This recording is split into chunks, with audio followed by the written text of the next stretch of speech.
नमस्कार दोस्तों, स्वागत है आपका अपने चैनल नवीन शर्मा क्लासरूम में। जैसा कि आप स्क्रीन पर देख रहे हैं, माइक्रोसॉफ्ट एक्सेल ऑलरेडी ओपन है हमारी स्क्रीन पर। तो आज हम माइक्रोसॉफ्ट एक्सेल में बेसिकली सीखेंगे कि कैसे हम कंडीशनल फॉर्मेटिंग अप्लाई करते हैं।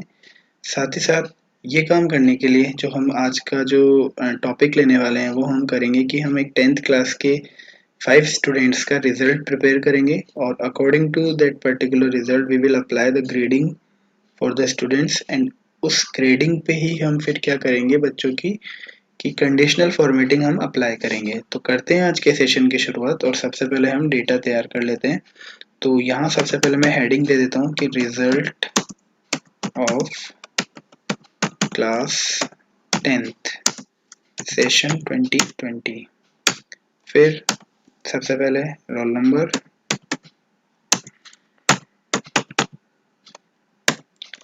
फिर हम मेंशन कर देते हैं स्टूडेंट नेम,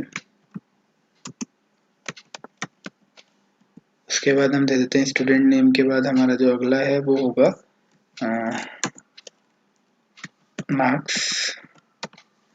मार्क्स के बाद हमें बताने हैं कि कौन कौन से सब्जेक्ट के मार्क्स हम यूज़ कर रहे हैं। तो सबसे पहले हिंदी, फिर हम दे देते हैं इंग्लिश, फिर हम दे देते हैं मैथ्स, फिर हम दे देते हैं एसएसटी सोशल स्टडीज़, फिर हम देंगे साइंस और लास्ट में हम देंगे संस्कृत।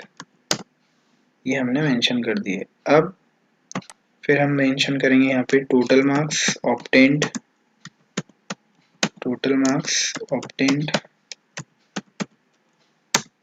इसके अलावा हम यहाँ पर देंगे मैक्सिमम मार्क्स, फिर हम देंगे परसेंटेज जो कि हमें कैलकुलेट करनी है, और उसके बाद जो लास्ट है वो है ग्रेड कि according to the percentage we will apply the grading for the students. तो सबसे पहले तो हम अब क्या करते हैं, जूम कर लेते हैं हमारी इस शीट को और पहली जो हमने हेडिंग अप्लाई करी है उसको हम क्या करते हैं,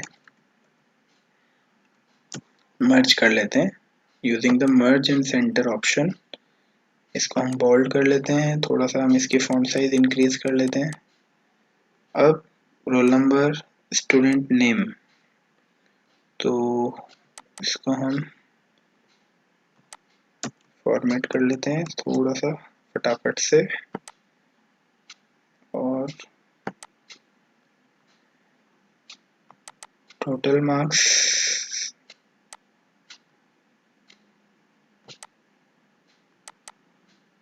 ऑब्टेन्ड आ गया हमारा, maximum marks, percentage and last is grade. तो गाइस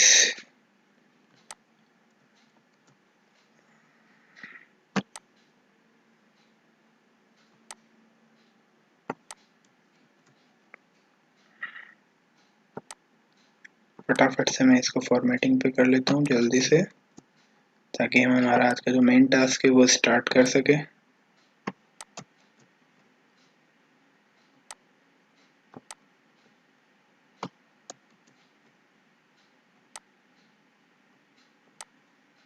यहाँ आप ये भी सीख रहे हैं कि कैसे हम दो सेल्स को मर्ज करके डेटा को सेंटर अलाइनमेंट पे ले सकते हैं।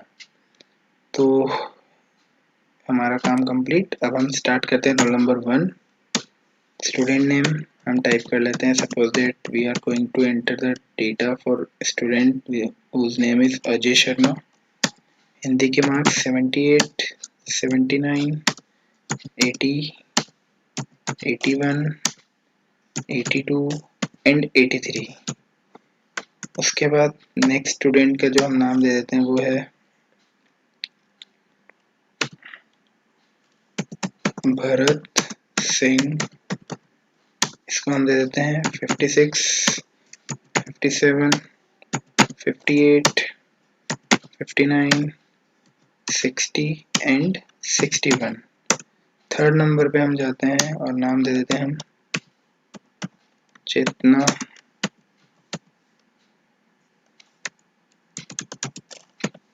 सैनी। 45, 48, 52, 55, 59 और 61। फोर्थ नंबर हम दे देते हैं राहुल सिंह। इसको हम सीरीज में जो मार्क्स हैं हमारे वो दे देते हैं 78, 68, 75, 85, 95 और 74। और जो फिफ्थ रोल नंबर वाला कैंडिडेट है उसको हम दे देते हैं सचिन शर्मा। इसको हम मेंशन करते हैं 74, 71, 85, 82, 96 और 93। सबसे पहले टोटल मार्क्स कैलकुलेट करते हैं जिसका यूज हम करेंगे परसेंटेज के लिए। तो टोटल मार्क्स हम करते हैं सम फॉर्मूले की मदद से, और सम जो फंक्शन हमारा है उसमें हमने 6 सब्जेक्ट के जो रेंज है वो मेंशन कर दिए। तो आप देख रहे हैं 483 यहाँ पर इसका आ गया। अब हम देखते हैं मैक्सिमम मार्क्स। तो मैक्सिमम मार्क्स हम ये मान के चल रहे हैं कि 10th क्लास का ये रिजल्ट हम प्रिपेयर कर रहे हैं, तो हर एक सब्जेक्ट के लिए जो मैक्सिमम मार्क्स है वो 100 है। तो उस वजह से हम कह सकते हैं कि यदि हम 6 मल्टीप्लाई 100 करें, 6 हमारे नंबर ऑफ सब्जेक्ट्स हैं, 100 हमारा 1 सब्जेक्ट का मैक्सिमम मार्क है, तो आप देखेंगे कि 600 यहाँ पर आ गया है। परसेंटेज हमें कैलकुलेट करना पड़ेगा। तो परसेंटेज के लिए यदि हम जाएंगे तो हमें क्या करना पड़ेगा, टोटल मार्क्स जो ऑब्टेन्ड है उसको 100 से मल्टीप्लाई करके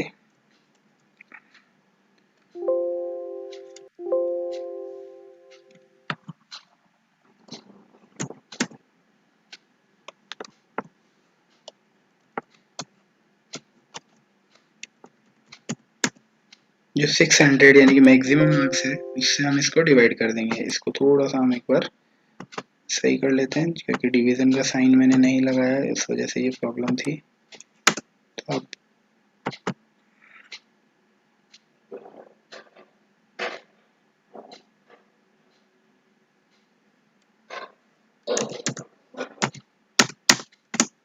तो इस तरह से 80.5 इसके हमारे परसेंटेज आ गए। अब रिमेनिंग कैंडिडेट्स के लिए भी हम फटाक से ये काम कर लेते हैं।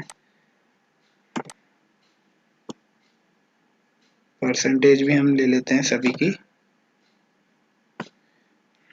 अब आप देख रहे हैं कि पॉइंट के बाद 2 से ज़्यादा डिजिट्स यहाँ पर आ रहे हैं। तो इस प्रॉब्लम को दूर करने के लिए आप देख रहे हैं कि स्क्रीन पर एक जनरल नंबर फॉर्मेट है। यहाँ पर हम ड्रॉप डाउन पे जाएंगे और सेकंड ऑप्शन है नंबर, जहाँ पर आप देख रहे हैं कि ऑलरेडी पॉइंट के बाद 2 डिजिट का फॉर्मेट मेंशन किया गया है। तो जैसे ही हम इसे चूज करेंगे तो आप देखेंगे कि पॉइंट के बाद 2 डिजिट्स यहाँ पर आ रहे हैं। अब हम ग्रेडिंग अप्लाई करते हैं। ग्रेडिंग अप्लाई करने के लिए हम यूज करेंगे इफ स्टेटमेंट। और अब इफ स्टेटमेंट में हम साथ में एंड और ऑपरेटर भी यूज में लेने वाले हैं। तो सबसे पहले इफ कंडीशन हम लगाते हैं और हम ये मान के चल रहे हैं कि जो परसेंटेज वाला सेल है K4 उसके लिए हम टेस्ट करेंगे। तो सबसे पहले हमें जो ग्रेडिंग लगानी है हम इस तरह से लगाएंगे कि यदि हमारे पास जो कैंडिडेट है उनके जो मार्क्स हैं ग्रेटर देन, एक बार हम लिख लेते हैं सब सो दैट हमारे लिए इजी होगा। यदि जो मार्क्स हैं मार्क्स आई थिंक परसेंटेज है, तो यदि हमारी परसेंटेज ग्रेटर देन और इक्वल टू 40 है एंड लेस देन 60 है तो हम ग्रेडिंग अप्लाई करेंगे C। ठीक है, यदि परसेंटेज हमारी जो है वो ग्रेटर देन और इक्वल टू 60 है एंड लेस देन 75 है तो हम ग्रेडिंग अप्लाई करेंगे B। और जो हमारी लास्ट कंडीशन बच जाती है वो है ग्रेटर देन और इक्वल टू 75 और यहाँ पर हम ग्रेडिंग अप्लाई कर देंगे A। तो इस तरीके से आप देख रहे हैं कि जो परसेंटेज है हमारा उसके लिए हमने 3 कंडीशंस ली हैं और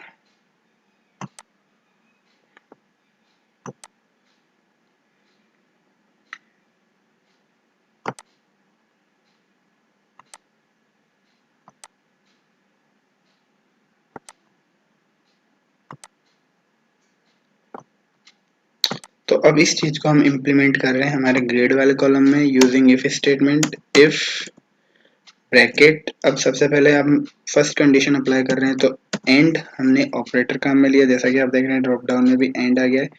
फिर हम पैरेंथेसिस लेंगे और यहाँ हम मेंशन करेंगे 80.5 यानी कि K4। अब K4 के लिए सबसे पहले टेस्ट कर लेते हैं कि ग्रेटर देन और इक्वल टू 40, फिर कॉमा, फिर हमें दूसरी कंडीशन देनी है यानी कि जो हमारा K4 है उसको ही हम लेके चलेंगे लेस देन 60।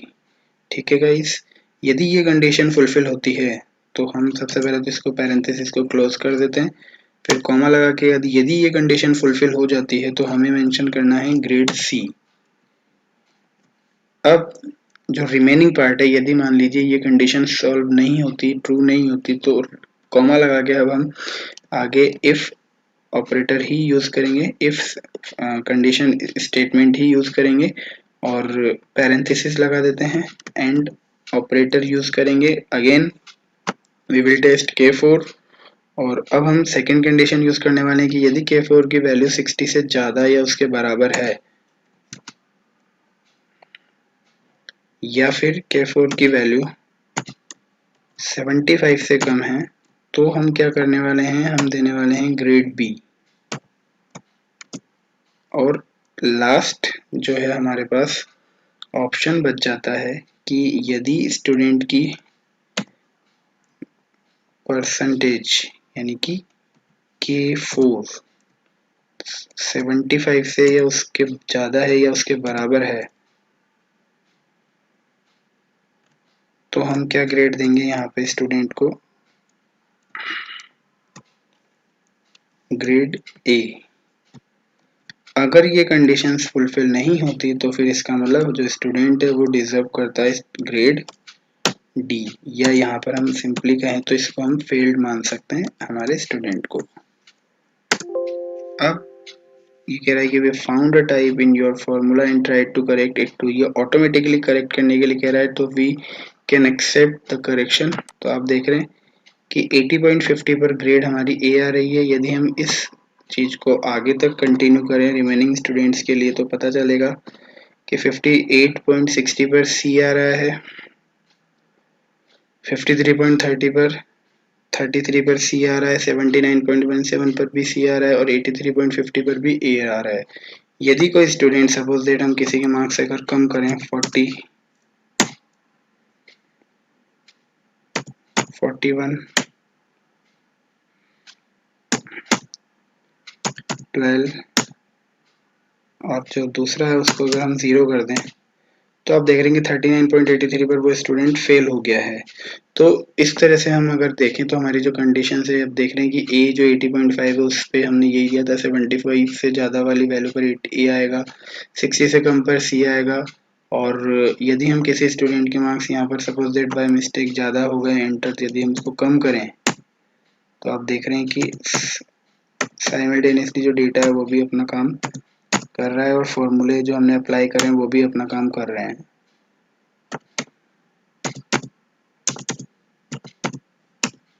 तो देख रहे हैं आप 74 पर ये बी आ रहा है।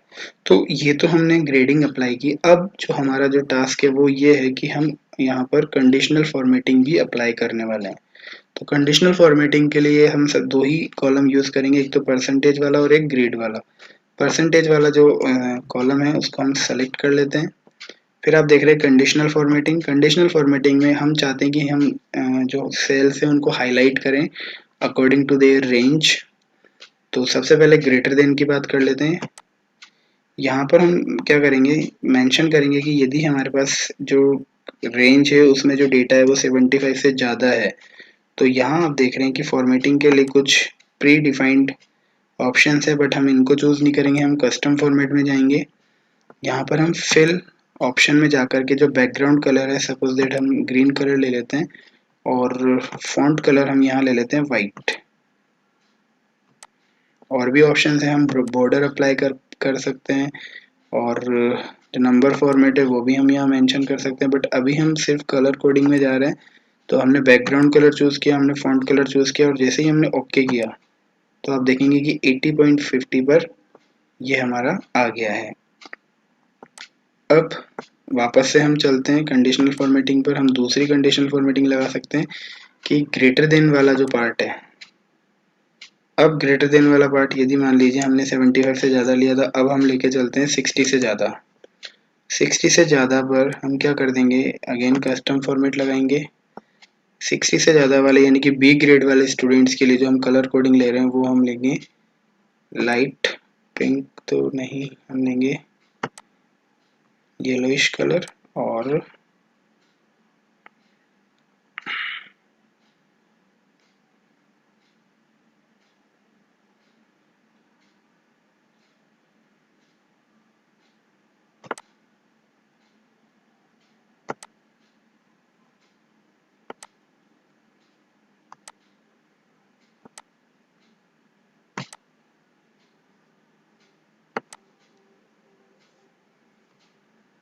अब यहाँ एक इशू ये हो गया है कि जो 80.50 वाला जो हमने पहले से कंडीशन लगाई हुई थी, आई थिंक वो उसको ओवरलैप कर लिया है इसने।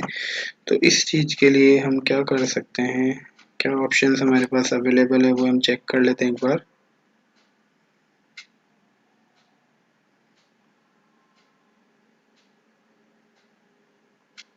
यहाँ पर जो बिटवीन वाला फॉर्मेट है, आई थिंक ये यहाँ सूटेबल होगा कि format the cells that are between. यदि हम 75 से 80 की रेंज मेंशन कर दें, 75 से 100 की रेंज मेंशन कर दें, तो आई होप कि यहाँ पर ये हमारा काम करेगा। और जो हम चाहते हैं अकॉर्डिंग टू दैट हम वो काम कर सकते हैं कि 75 से यानी कि जो ए ग्रेड वाले स्टूडेंट्स हैं उनका जो कलर कोडिंग है वो ग्रीन हो जाए और जो फॉन्ट कलर है वो वाइट हो जाए। तो एक बार हम चेक कर लेते हैं। ठीक है, अब सेम चीज हम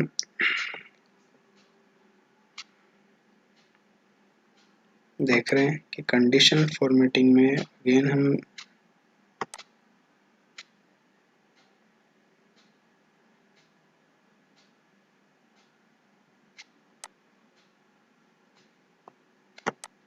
चलते हैं और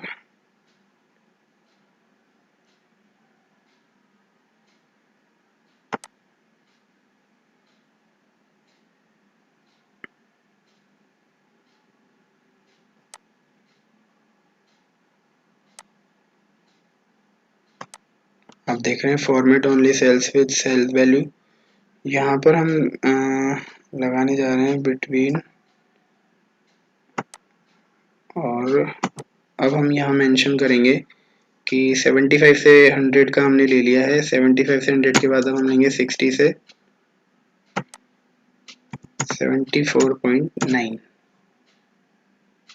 या इसको हम 74 ही ले लेते हैं।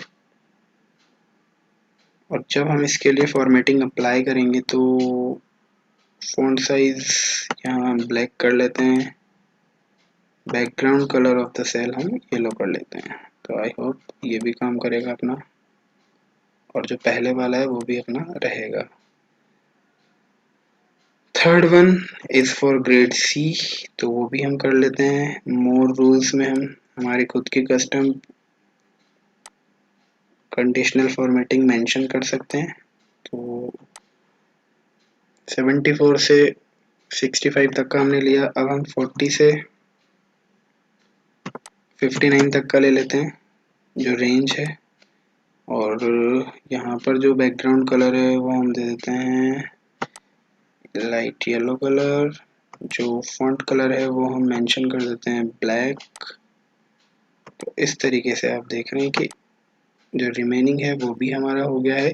फेल वाला पार्ट हमारा बच जाता है, तो फेल वाले पार्ट के लिए हम रेड कलर यूज करेंगे।